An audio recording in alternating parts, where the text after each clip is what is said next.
జ్ఞాపకాలకు కొన్నిసార్లు లోయలోని పొగమంచు చల్లదనం ఉంటుంది. సంతోషంతో మనల్ని కప్పేస్తుంది, కాని ఆ చల్లదనం మెల్లగా ఎముకల్లోకి చొచ్చుకుపోతుంది. మీరా జ్ఞాపకాల్లో ఆదర్శ్ కూడా అలాంటి చల్లదనమే. కాలేజీ లైబ్రరీ నిశ్శబ్దంలో పుస్తకాల మధ్యలో కలిసిన నవ్వులో నక్షత్రాలు విరబూసిన ఆ యువకుడు. అతని ఖాకీ యూనిఫాం పట్ల ప్రేమ కాదు, అది ఆ యూనిఫాం లోపలి మనిషి పట్ల ప్రేమ. వారి ప్రేమ ఒక తుఫాను. వ్యతిరేకతల వరదలను కలిసి తుంచి పెళ్లి అనే ఒడ్డుకు చేరారు. ఆదర్శ్ అప్పుడు సాధారణ కానిస్టేబుల్. అతని లోకం చిన్నది. ఆ లోకంలో రాణి మీరా వారి చిన్న ఇంటి ప్రతి గోడపైన కలలు గీసుకున్నారు. కూతురు దియా జన్మం ఆకాశంలో పూర్ణచంద్రుడిలా. వారి జీవితానికి వెలుగు, పూర్తిత్వమిచ్చి ఆమె పెరిగింది. ఆదర్శ్కు ప్రమోషన్లు రావడం మొదలైంది. అతని భుజాలపై నక్షత్రాల సంఖ్య పెరిగిన కొద్దీ అతని లోకం పెద్దదైంది. ఆ పెద్ద లోకం హడావిడిలో మీరా అనే చిన్న ద్వీపం మెల్లగా ఒంటరిగా మారింది. మార్పులు మొదట సూక్ష్మమైనవి. రాత్రి ఆలస్యంగా వచ్చే ఫోన్ కాల్స్కు అతను బాల్కనీ చీకటిని తోడు చేసుకున్నాడు. కలిసి సినిమా చూస్తున్నప్పుడు అతని కళ్ళు స్క్రీన్ పైన ఉన్న మనస్సు మరెక్కడో. మీరా ప్రశ్నలకు పని టెన్షన్ అనే ఎగిరే సమాధానం. ఆమె అది నమ్మింది, లేదా నమ్మడానికి ప్రయత్నించింది. ప్రేమించేవారికి సందేహించడం కష్టమే కదా. ఆమె శరీరంలో కూడా కొన్ని మార్పులు కనిపించడం మొదలైంది. కారణం లేకుండా అలసట ఆమెను కప్పేసింది. వంటగదిలో పనిచేస్తుండగా తల తిరగడంలాగా అనిపించేది. సాయంత్రాల్లో శరీరమంతా ఒక రకమైన నొప్పి పాకేది. ఆమె అది ఆదర్శ్తో చెప్పినప్పుడు అతను నవ్వుతూ అన్నాడు, అదంతా నీ భ్రమే మీరు. ఒక్కోసారి ఒక్కో ట్రిక్. అతని ఆ నవ్వులో పాత ప్రేమ చల్లదనం లేదు. అది ఆమె హృదయంలో ముల్లులా గుచ్చుకుంది. ఆ రాత్రి ఆమె నిద్రపోలేదు. బయట వర్షం కురుస్తోంది. ప్రతి వర్షపు చుక్క ఆమెలోని చల్లదనాన్ని పెంచుతున్నట్లు అనిపించింది. జ్ఞాపకాల లోయ నుంచి పొగమంచు పైకి వచ్చి ఆమెను కప్పేస్తోంది. కాని ఈసారి ఆ చల్లదనానికి మరణం గంధముంది. సందేహం అనేది చిన్న పగులు. శ్రద్ధ చూపకపోతే కాలం అందులోకి ప్రవహించి పెద్ద చీలిక చేస్తుంది. మీరా మనసులో ఆ పగులు పెద్దదవుతోంది. ఒక ఆదివారం మధ్యాహ్నం ఆదర్శ్ స్నానం చేయడానికి వెళ్ళినప్పుడు అతని ఫోన్ మోగింది. సాధారణంగా ఆమె అతని ఫోన్ తీయదు. కాని అప్పుడు ఏదో అంతర్గత ప్రేరణతో ఆమె అది చేతిలోకి తీసుకుంది. స్క్రీన్పై ఒక పేరు మెరిసింది, లావణ్య. ఆ పేరు కింద పోలీస్ యూనిఫాం ధరించిన ఒక మహిళ చిత్రం. ఆమె నుదుటిపై సింధూరం కంటే ఆమె పెదవులపై నవ్వుకు మెరుపు ఎక్కువ. మీరా వేళ్లు వణికాయి. హృదయం డ్రమ్లాగా కొట్టుకుంది. ఆమె కాల్ కట్ చేసింది. అప్పటికి ఆదర్శ్ బాత్రూం నుంచి బయటకు వచ్చాడు. ఫోన్ చూసిన అతని ముఖం ముడుచుకుంది. నువ్వు నా ఫోన్ ఎందుకు తీశావు? అతని స్వరం బరువుగా ఉంది. అది బెల్ మోగినప్పుడు ఆమె మాటలు ముక్కలైపోయాయి. మళ్ళీ నా ఫోన్ ముట్టకు, అతను గర్జించాడు. కోపంతో ఫోన్ తీసుకుని బయటకు వెళ్ళాడు. ఆ క్షణం మీరా లోకం స్తబ్దమైంది. లావణ్య. ఆ పేరు ఆమె మెదడులో ఘంటానాదంలాగా మారుమోగుతోంది. ఆమె గూగుల్లో ఆ పేరు సెర్చ్ చేసింది. Sub inspector Lavanya. భర్తతో నిలబడిన చిత్రాలు, అవార్డు తీసుకుంటున్న చిత్రాలు అన్నీ ఆమె ముందు మెరిశాయి. ఆదర్శ్. అదే డిపార్ట్మెంట్. దినాలు గడిచాయి. ఆదర్శ్ ఇంట్లో అపరిచితుడిలా మారాడు. అతని ఫోన్ ఎప్పుడూ లాక్ చేసి ఉండేది. రాత్రి బాల్కనీ సంభాషణలు పెరిగాయి. మీరా ప్రశ్నలను అతను ఎగతాళితో ఎదుర్కొన్నాడు. ఆమె శరీరంలో నొప్పి పెరిగింది. డాక్టర్ను చూడాలని చెప్పినప్పుడు అతను అన్నాడు, నీ ఇంటి నుంచి డబ్బు తెచ్చుంటే వెళ్ళి చూపించుకో. నాకు దీనికి సమయం లేదు. ఆమె ఒంటరిగా హాస్పిటల్కు వెళ్ళింది. బస్సులో కూర్చున్నప్పుడు బయట దృశ్యాలు ఏమీ చూడలేదు.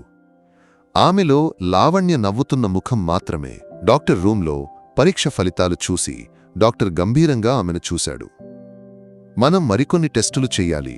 ఒక బయాప్సీ అవసరం. బయాప్సీ అనే మాట మీరా చెవుల్లో బాంబులాగా పడింది. ఒక తుఫాను వచ్చి ఇంటి పైకప్పు ఎగిరిపోయినప్పుడు భూమి చీలి కిందికి పోయే అవస్థ ఉంటుంది. మీరా అనుభవించింది అదే.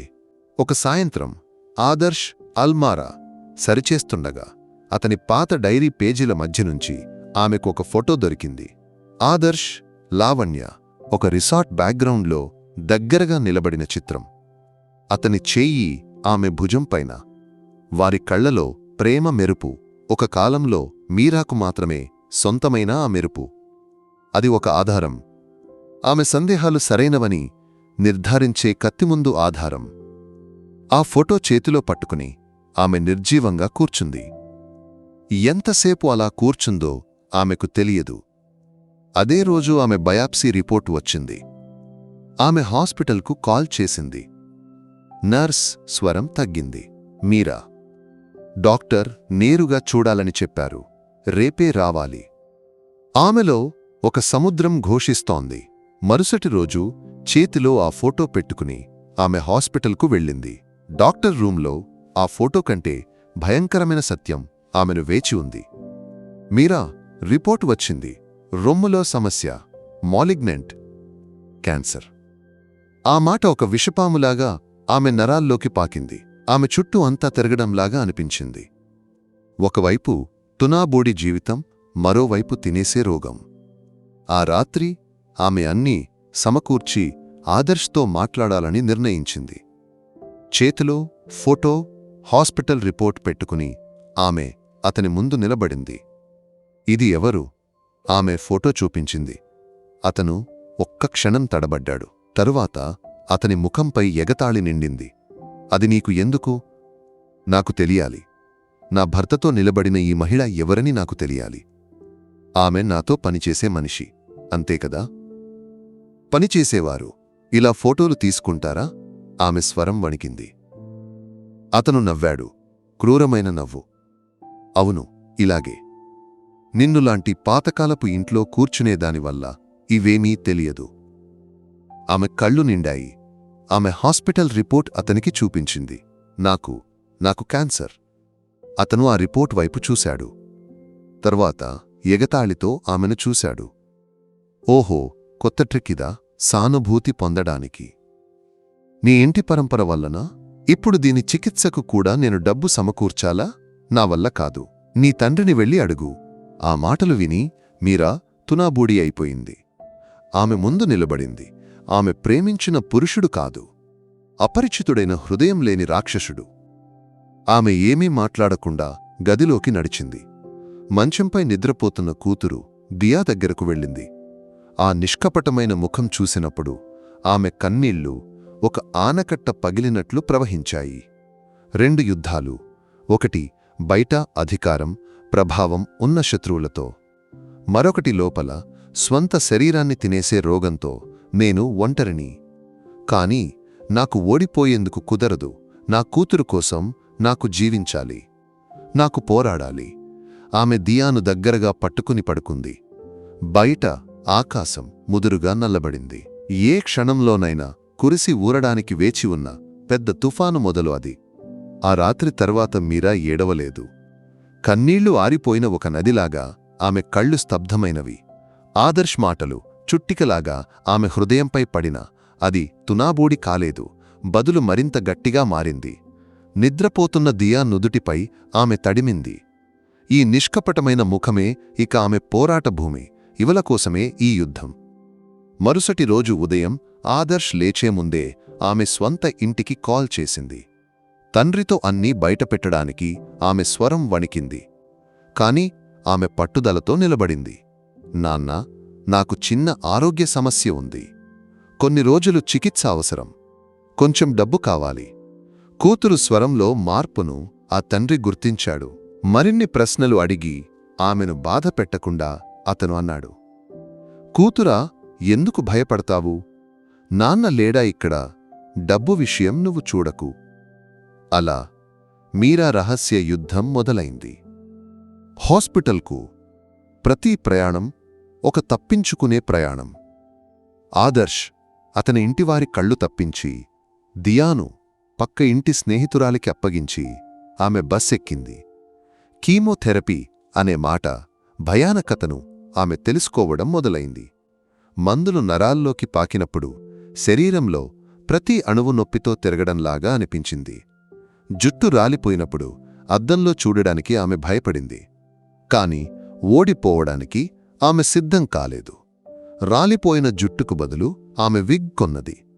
విళరిచిన ముఖం క్షీణతను మరుగుపరచడానికి కాజల్, సింధూరం ఆమె కవచాలయ్యాయి. కీమో వార్డ్ ఒక కొత్త లోకం. నొప్పి ఉన్న శరీరాలు, కాని తగ్గని మనసులు ఉన్న లోకం. అక్కడ ఆమె లీలా అక్కను కలిసింది. నవ్వుతున్న ముఖంతో, తలపై స్కార్ఫ్ కట్టి అందరికీ ధైర్యమిచ్చే మహిళ. ఆమెకు అనారోగ్యం చివరి దశలో ఉంది. అయినా ఆమె జోకులు చెప్పేది, పాటలు పాడేది. ఒకరోజు కీమో ఆలస్యంలో మయంగిపోతున్న మీరా దగ్గరకు లీలా అక్క వచ్చి కూర్చుంది. ఏమిటి అమ్మాయి ఎక్కువ ఆలోచన? మీరా ఏమీ మాట్లాడలేదు. జీవితం చేతుల్లోంచి జారిపోతోందని అనిపిస్తోందా? ఆమె ప్రేమతో అడిగింది. మీరా కళ్ళు నిండాయి. ఆమె లీలా అక్క మడికి ఒరిగి అణచిపెట్టిన దుఃఖాలన్నీ ఏడుపుగా బయటకు ప్రవహించింది. భర్త మోసం, రోగం, నొప్పి అన్నీ విన్న తర్వాత లీలా అక్క ఆమె జుట్టును తడిమింది. అమ్మాయి, మనం మహిళలు సహించడానికి పుట్టామని చాలామంది అంటారు. నేను అంటాను, మనం పోరాడటానికి పుట్టామని. నీ శరీరంలోని ఈ రోగంతో నువ్వు పోరాడుతున్నావు కదా, అలాగే నిన్ను బాధపెట్టిన ఆ జీవితంతో కూడా నువ్వు పోరాడాలి. నీకోసం మాత్రమే కాదు, నీ పాప కోసం. ఆ మాటలు మీరాకు కొత్త శక్తి ఇచ్చాయి. నేను ఏమి చెయ్యాలి అక్కా? న్యాయం నీ వైపు నిలబడాలి. మంచి లాయర్ను చూడాలి. నీ హక్కులు సాధించాలి. గుర్తుంచుకో, శరీరంలోని క్యాన్సర్ కంటే విషపూరితమైనవి కొందరు మనుషులు. ఆ విషాన్ని మింగకుండా నీకు శాంతిగా జీవించడం సాధ్యం కాదు. ఆ రోజు హాస్పిటల్ నుంచి బయటకు వచ్చినప్పుడు మీరా ఒక నిర్ణయం తీసుకుంది. ఈ యుద్ధంలో న్యాయం నా ఆయుధం అవుతుంది. పోరాట భూమిలో మొదటి అడుగు ఆమె ఖరారు చేసింది. నగరంలోని అతి రద్దీగా ఉండే హాస్పిటల్ అది. కీమో అయిన తర్వాత తలపై విగ్ సరిచేసి, ముఖాన్ని షాల్తో సగం మూసి ఫార్మసీ ముందు ఉన్న పొడవు క్యూలో నిలబడింది మీరా. తల తిరగడం ఉంది. అకస్మాత్తుగా జనసమూహంలో నుంచి ఒక జత కళ్ళు తనను చురుక్కుమన్నట్లు ఆమె గమనించింది. శాంతమైన ముఖం, కాని లోతైన ఏదో వెతుకుతున్నట్లు ఉన్న కళ్ళు. 40కి దగ్గర ప్రాయమనిపించే వ్యక్తి. అతను ఆమెనే చూస్తున్నాడు. మీరా చూపు చూసినప్పుడు అతను త్వరగా కళ్ళు తిప్పి తొందరగా నడిచిపోయాడు. ఆ చూపు మీరా లోపల అసౌకర్యాన్ని కలిగించింది. అతను ఎవరు? ఆదర్శ్ ఎవరైనా తనను పర్యవేక్షించడానికి పంపినదా? ఆమె హృదయం వేగంగా కొట్టుకోవడం మొదలైంది. అదే సమయంలో హాస్పిటల్ పార్కింగ్లో తన కారులో కూర్చుని రాజన్ స్టీరింగ్ను గట్టిగా పట్టుకున్నాడు. అతని మనసులో కొద్దిసేపటి ముందు చూసిన ఆ మహిళ ముఖం, ఆలస్యమైన విళరిచిన ముఖం, కాని ఆ కళ్లలోని తీవ్రత. లావణ్య ఫోన్ గ్యాలరీలో ఆదర్శ్తో నిలబడిన ఫోటోలో చూసిన అదే ముఖం. ఆదర్శ్ భార్య. రాజన్ ఒక బిజినెస్ మనిషి, భావాలు ఎక్కువగా చూపని నిశ్శబ్దమైన మనిషి. భార్య లావణ్య మార్పులను అతను గమనించడం మొదలై రోజులు ఎన్నో. రాత్రుల్లో అణచిపెట్టిన ఫోన్ మాటలు, అనూహ్యమైన డిపార్ట్మెంట్ టూర్లు, వచ్చిన దానికంటే ఎక్కువ ఖర్చులు. అతను సందేహించాడు, కాని ఏమీ అడగలేదు. బదులు నిశ్శబ్దంగా ఆధారాలు సేకరించాడు. ఫోన్ బిల్లులు, బ్యాంక్ స్టేట్మెంట్లు, కారు జీపీఎస్ హిస్టరీ. ప్రతి ఒక్కటి అతని సందేహాలను దృఢీకరించింది. కాని ఇవాళ హాస్పిటల్లో మీరాను చూసినప్పుడు అతని లోపల ఎక్కడో ఒక నొప్పి కలిగింది. ఇది కేవలం అవిహితం కథ కాదు, ఇందులో చాలా నొప్పి ఉంది. ఆ మహిళ అవస్థ. బహుశా ఆమెకు అన్నీ తెలుసు కావచ్చు. మీరా లాయర్ను చూసింది. అడ్వకేట్ ఫాతిమా. మహిళల కేసులు వాదించడంలో ప్రసిద్ధి చెందిన బలమైన మహిళ. మీరా కథ మొత్తం విన్న తర్వాత ఆమె అంది, మీరా, మనకు బలమైన ఆధారాలు కావాలి. డొమెస్టిక్ వైలెన్స్, డౌరీ హరాస్మెంట్కు మనం కేస్ ఫైల్ చేయవచ్చు. అది తెలిసిన తర్వాత ఆదర్శ్ స్వభావం మారింది. బెదిరింపు రూపంలో తదుపరి చర్య. రాత్రి ఇంటి కాలింగ్ బెల్ నిరంతరంగా మోగేది. తలుపు తెరిచినప్పుడు ఎవరూ ఉండరు. అపరిచిత నంబర్ల నుంచి బెదిరింపు కాల్స్ వచ్చేవి. కేస్ విత్డ్రా చేయకపోతే నీ కూతురును మళ్లీ చూడవు. లావణ్య క్రూరమైన నవ్వు ఆ మాటల వెనుక ఉందని మీరాకు ఖచ్చితం. ఆమె భయపడింది, కాని తగ్గలేదు. ఒకరోజు కోర్టు నుంచి తిరిగి వచ్చినప్పుడు ఆమె తన స్కూటర్ పార్క్ చేసిన చోటికి చేరింది. హ్యాండిల్పై ఒక పాత బిల్ ముక్కపై ఏదో రాసిపెట్టి ఉంది. వణుకుతున్న చేతులతో ఆమె అది తీసింది. నీలం మసితో ఒకే వాక్యం: పోరాడాల్సింది అవిహితంతో కాదు, అవినీతితో. మీరా శరీరం ఒక్క క్షణం మరచిపోయింది. ఇది ఎవరు? ఈ వాక్యం అర్థమేమిటి? ఇది ఆదర్శ్ పెట్టిన కొత్త ఉచ్క లేదా? హాస్పిటల్లో చురుక్కుమన్న ఆ కళ్ళు, అది ఒక అజ్ఞాత సహాయకుడిదా? ఆమె యుద్ధానికి కొత్త దిశ కలిగింది. శత్రువులు మాత్రమే కాదు, బహుశా మిత్రులు కూడా ఈ చీకటిలో ఎక్కడో దాక్కున్నారు. ఆమె ఆ కాగితం ముక్కను గట్టిగా పట్టుకుంది. పోరాడాల్సింది అవిహితంతో కాదు, అవినీతితో. ఆ ఒక్క వాక్యం మీరా నిద్రను పాడుచేసింది. ఆ కాగితం ముక్కను ఆమె తన డైరీలో సురక్షితంగా దాచింది. అది రాసింది ఎవరు?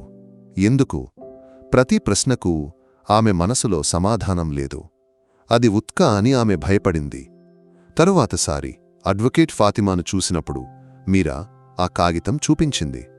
అన్నీ విన్న తరువాత ఫాతిమా ముఖం గంభీరమైంది. మీరా, ఇది సూక్ష్మంగా ఉంచాలి. ఇది ఉచ్క అవ్వడానికి కూడా సాధ్యత ఉంది. ఆదర్శ్కు నీకంటే న్యాయం బాగా తెలుసు. బహుశా నిన్ను తప్పు దిశలోకి నడిపించడానికి ఒక ప్రయత్నం కావచ్చు. ఫాతిమా మాటలు మీరా భయాన్ని పెంచాయి. ఆమె మళ్లీ గందరగోళంలో పడింది. అదే సమయంలో రాజన్ అసౌకర్యంగా ఉన్నాడు. మీరా న్యాయపరంగా కదులుతున్నా ఆమె పోరాటం ఇప్పటికీ గృహహింస, అవిహితంలోనే ఉందని అతనికి అనిపించింది. లోతైన మూలాలు ఆమె చూడడం లేదు. నేరుగా సంప్రదించడం అపాయకరం. లావణ్య మోసం లోతు తెలిసినందున ఆమె ఏమైనా చేయడానికి వెనుకాడదని అతనికి ఖచ్చితం. చివరికి అతను ఒక నిర్ణయం తీసుకున్నాడు. కొత్త సిమ్ కార్డు కొని సాధారణ ఫోన్లో పెట్టి మీరాకు మెసేజ్ పంపాడు. మీ భర్త, నా భార్య కలిసి చేస్తున్నది కేవలం ప్రేమ కాదు, అది ఒక బిజినెస్. ఆధారాలు నా చేతిలో ఉన్నాయి. ఆ మెసేజ్ మీరా ఫోన్లో మెరిసినప్పుడు ఆమె హృదయం ఒక్క క్షణం ఆగిపోయింది. స్కూటర్ హ్యాండిల్ నుంచి దొరికిన అదే చేతి రాతమణం ఆ మాటలకు ఉంది. ఇది ఉచ్కా కాదు, ఇది సత్యం. హాస్పిటల్లో చూసిన ఆ కళ్ళు, అవి లావణ్య భర్తవి. వణుకుతున్న వేళ్లతో ఆమె రిప్లై టైప్ చేసింది. మీరు ఎవరు? మీకు ఏమి కావాలి? ఎక్కువసేపు ఆలస్యం కాలేదు. రిప్లై వచ్చింది. నాకు కావాల్సింది న్యాయం. మీకు కూడా అదే కదా? నేరుగా కలవడం సాధ్యం కాదు, కాని నేను సహాయం చేస్తాను. వారి ఆర్థిక లావాదేవీలు గమనించండి. మీకు తెలియని మార్గాల్లో డబ్బు ప్రవహిస్తోంది. ఆ మెసేజ్ మీరా ముందు కొత్త తలుపు తెరిచింది. అవినీతి, బిజినెస్, ఆర్థిక లావాదేవీలు. ఆమె యుద్ధ పోరాట భూమి ఆమె ఊహించిన దానికంటే పెద్దది. భయం మెల్లగా తప్పుకుంది. బదులు ఆమె మనసులో ఒక రకమైన పట్టుదల నిండింది. ఈ ఆట నియమాలు మార్చి రాయడానికి సమయం వచ్చింది. అధ్యాయం 7. పూటివేసిన అరలు. రాజన్ మెసేజ్ మీరా ఆలోచనలను మార్చేసింది. అడ్వకేట్ ఫాతిమా సహాయంతో ఆమె కొత్త వ్యూహం రూపొందించింది. ఇక కావాల్సింది ఆధారాలు, డబ్బు మార్గాలు కనుగొనాలి. అప్పుడే ఆమె ఆదర్శ్ గదిలోని ఆ పాత డెస్క్ గురించి గుర్తుచేసుకుంది. అందులో ఒక అర ఎప్పుడూ పూటివేసి ఉండేది.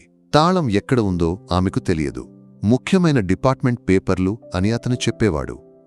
ఆమె అప్పటివరకు అందులో ఆసక్తి చూపలేదు. ఒకరోజు దియా స్కూల్కు వెళ్లిన సమయం, ఆదర్శ్ పనిలో ఉన్నప్పుడు మీరా ఆ గదిలోకి ప్రవేశించింది. హెయిర్ పిన్తో చాలాసేపు ప్రయత్నం తర్వాత ఆ అర తెరవడానికి ఆమెకు సాధ్యమైంది. ఆమె చేతులు వణుకుతున్నాయి. లోపల చాలా కాగితాలు లేవు. కాని అక్కడ ఉన్నది ఆమెను షాక్ చేసింది. ఆమె ఇప్పటివరకు చూడని ఒక బ్యాంక్ పాస్బుక్. ఆదర్శ్ పేరుపై, కాని నామినీగా లావణ్య పేరు. అందులో లక్షల లావాదేవీలు జరిగాయి. అంతేకాక లావణ్య పేరుపై ఇటీవల కొన్న ఫ్లాట్ రికార్డులు, ఖరీదైన ఆభరణాల బిల్లులు. ప్రతి ఒక్కటీ ఒక బాంబు. వణుకుతున్న చేతులతో ఆమె తన ఫోన్లో అన్ని రికార్డుల చిత్రాలు తీసింది. మొదటి బలమైన ఆధారం ఆమె చేతికి చిక్కింది.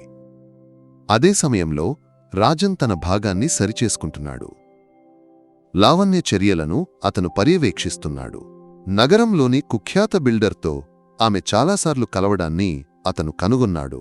ఆదర్శ్, లావణ్య తమ పోలీస్ అధికారాన్ని ఉపయోగించి ఆ బిల్డర్ నియమవిరుద్ధ నిర్మాణాలకు సహాయం చేస్తున్నారని, అందుకు ప్రతిఫలంగా డబ్బు తీసుకుంటున్నారని అతనికి స్పష్టమైంది.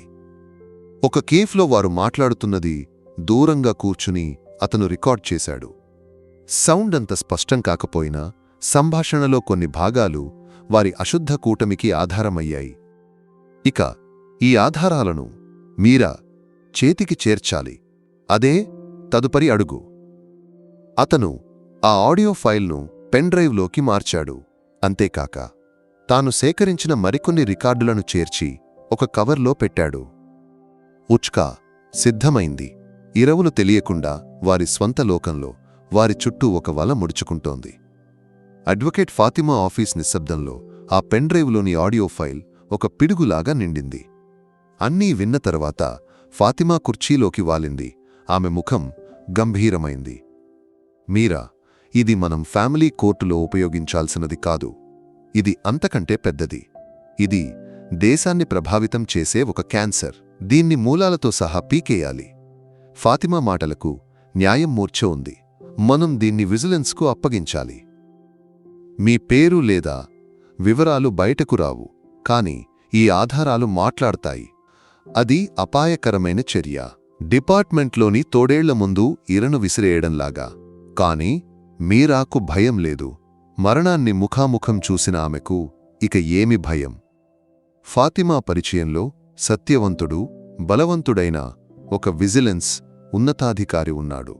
ఆమె ఒక రహస్య కలయికకు మార్గం సిద్ధం చేసింది. కీమో ఆలస్యం శరీరాన్ని తగ్గించిన మీరా మనసు రాయిలాగా గట్టిగా ఉంది. ఒక సాయంత్రం జనాలు లేని ఒక గెస్ట్ హౌస్లో ఆమె ఆ అధికారిని కలిసింది.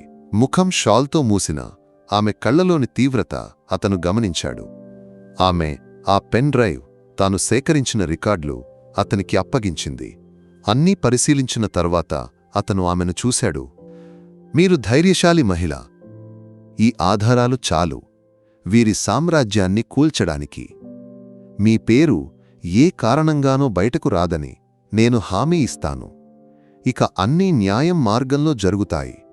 ఆ మాటలు ఒక హామీ. తుఫాను ముందు శాంతిలాగా రోజులు గడిచాయి.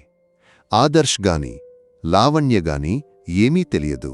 వారు తమ విజయాలను జరుపుకుంటున్నారు. మీరా కేసు బలహీనమైందని, ఆమె ఓడిపోతుందని వారు నమ్మారు. మీరా మాత్రం తన యుద్ధం తదుపరి దశలోకి అడుగుపెట్టింది.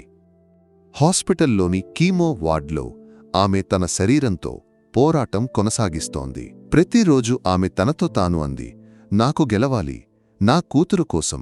అధ్యాయం 11. ఇరట్టా విజయం. హాస్పిటల్ గదిలో లీలా అక్క మడిపై తలపెట్టి పడుకుని ఉంది. మీరా కీమో నొప్పి ఆమెను తగ్గించింది. టీవీలో పాత సినిమా నడుస్తోంది. అకస్మాత్తుగా సినిమా స్తబ్దమై స్క్రీన్పై బ్రేకింగ్ న్యూస్ మెరిసింది. అవినీతి కేసులో సబ్ ఇన్స్పెక్టర్ ఆదర్శ్, సహోద్యోగి, మహిళా అధికారి విజిలెన్స్ కస్టడీలో. విస్తృతమైన లోపాలు కనుగొన్నారు. వార్తా ప్రెజెంటర్ స్వరం గదిలో మారుమోగింది. షాల్తో ముఖం మూసి, చేతుల్లో బేడీలతో పోలీస్ వాహనంలోకి ఎక్కిస్తున్న ఆదర్శ్, లావణ్య దృశ్యాలు స్క్రీన్ నిండాయి. వారి అహంకార ముసుగులు ఒలిచిపడ్డాయి. బదులు భయం, అవమానం, నిഴలించిన ముఖాలు. వార్డ్లో అందరూ టీవీ ముందు గుమికూడారు. లీలా అక్క మీరా చేతిని గట్టిగా పట్టుకుంది. ఆమె కళ్లలో ఒక సోదరి అభిమానం నిండింది. మీరా కళ్ళ నిండి ప్రవహించాయి. కాని అది నొప్పి, కన్నీళ్లు కాదు, విజయం కన్నీళ్లు. ఆమె బయటి శత్రువులు న్యాయం ముందు లొంగిపోయారు. అదే క్షణం డాక్టర్ నవ్వుతూ గదిలోకి వచ్చాడు. చేతిలో ఆమె తాజా మెడికల్ రిపోర్ట్ ఉంది. మీరా, ఒక సంతోషకరమైన వార్త ఉంది. డాక్టర్ ఆమె పక్కన కూర్చున్నాడు.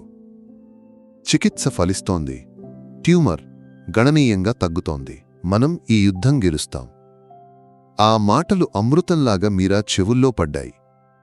ఆమె లోపలి శత్రువు కూడా ఓటమిని అంగీకరించడం మొదలైంది. అదే రోజు, అదే క్షణం ఆమె 2 యుద్ధాలు గెలిచింది. సంవత్సరాల తర్వాత మొదటిసారి ఆమె నొప్పి లేకుండా, భారం లేకుండా ఆశ్వాసంతో ఏడ్చింది. అది పునర్జన్మ కన్నీళ్లు. తుఫాను ముగిసింది. ఇక స్పష్టమైన ఆకాశం రోజులు, విచారణ రోజులు చల్లని గాలిలాగా గడిచాయి. మీరా, రాజన్ పేర్లు ఎక్కడా బయటకు రాలేదు. వారు ఇచ్చిన ఆధారాలకు న్యాయం ఉక్కులాంటి బలముంది. అవినీతి, మోసం ప్రతి పొర కోర్టులో బయటపడింది. పత్రికలు ఆ వార్తలను జరుపుకున్నాయి. యూనిఫాంలోని తోడేళ్లు అనే హెడ్లైన్తో వారి కథలు దేశమంతా పాటయ్యాయి. విధి చెప్పే రోజు మీరా కోర్టుకు వచ్చింది. ప్రతీకార సంతోషం చూడటానికి కాదు, తన జీవితంలో ఒక అధ్యాయం ముగిసినది నేరుగా చూసి ఖరారు చేయడానికి. జనాలు లేని ఒక మూలలో ఎవరూ గుర్తించకుండా ఆమె కూర్చుంది. ఆదర్శ్, లావణ్యకు కఠిన శిక్ష, జరిమానా విధించారు. కోర్టు గది నుంచి పోలీసులు వారిని తీసుకుపోతుండగా ఒక్క క్షణం ఆదర్శ్ కళ్ళు ఆమెను వెతుకుతూ జనసమూహంలో అలమరాయి. కాని ఆ చూపు చూడటానికి మీరా అక్కడ లేదు. ఆమె బయటకు నడిచింది. కోర్టు రద్దీ ఇడవళ్లలో ఆమె ఆ కళ్లను మళ్లీ చూసింది. రాజన్.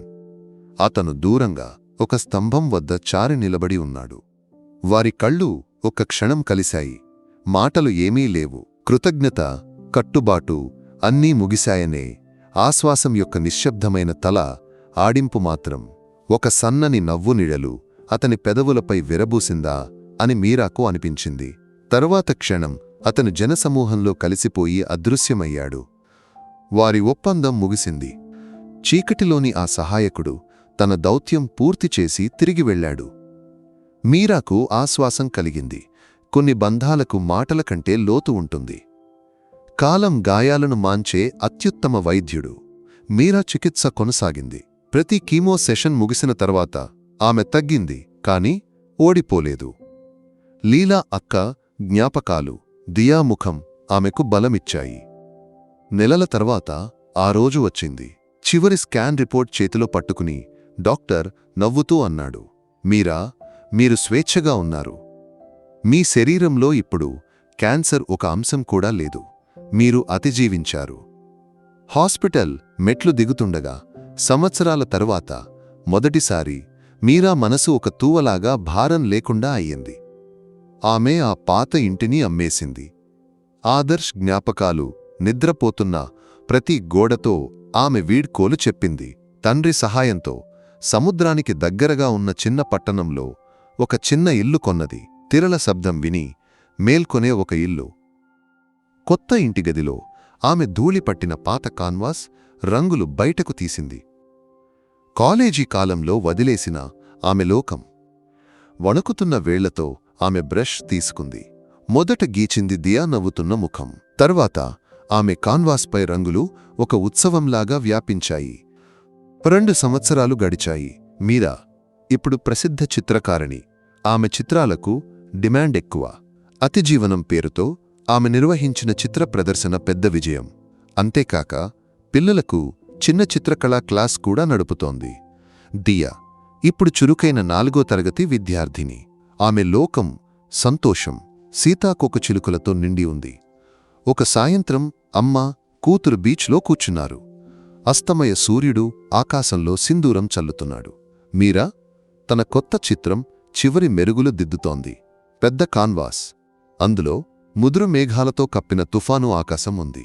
కాని ఆకాశం ఒక మూలలో నల్ల మేఘాలను చీల్చి బలమైన సూర్యకిరణం భూమిపై పడుతోంది. చిత్రం వైపు చూసి దియా అడిగింది, అమ్మా, ఆకాశం ఒక భాగంలో మాత్రం ఇంత వెలుగు ఎందుకు? మీరా బ్రష్ కింద పెట్టి కూతురును దగ్గరగా పట్టుకుని ఆకాశం వైపు చూసింది. ఆమె ముఖంపై శాంతమైన నవ్వు ఉంది. అక్కడే అమ్మాయి అతిపెద్ద పిడుగుపడింది. ఆమె మెల్లగా అంది, పెద్ద తుఫాను తరువాతే ఆకాశం అతి అందంగా స్పష్టమవుతుంది. వారు కలిసి ఆ అస్తమయాన్ని చూస్తున్నారు. తిరలు వారి అడుగుల గుర్తులను చెరిపేస్తున్నాయి. భూతకాల మచ్చలు మాయమవుతున్నట్లు. రేపటి ప్రభాత వాగ్దానంతో ఒక కొత్త రాత్రి వారిని కప్పేసింది. ఇక ముందు వారి ఆకాశంలో తుఫానులు ఉండవు, వెలుగు మాత్రమే ఉంటుంది.